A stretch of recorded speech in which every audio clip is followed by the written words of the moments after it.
برائے مہربانی ہمارے اس چینل کو سبسکرائب کیجئے، ویڈیو کو لائک کیجئے اور زیادہ سے زیادہ شیئر کیجئے۔ جزاک اللہ۔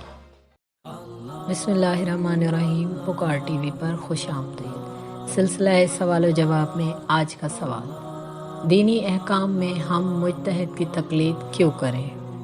جواب: سب لوگ ہر وقت اور ہر جگہ جس چیز کے بارے میں نہیں جانتے تو اسے جاننے کے لیے اس کام کے ماہر سے رجوع کرتے ہیں۔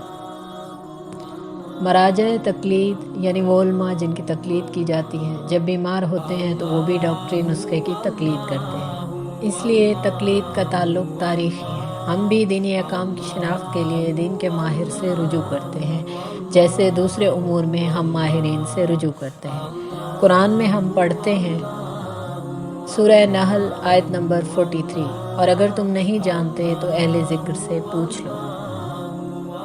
آیت یہ نہیں کہہ رہی کہ ہر عالم سے سوال کریں، بلکہ یہ فرمایا اس عالم سے سوال کریں جو اہل ذکر ہو، یعنی اللہ تعالیٰ کو یاد کرتا ہو، تقوی الہی کی رعایت کرتا ہو، جو اس نے سیکھا ہے یا جانا ہے اسے فراموش نہ کر بیٹھا ہو۔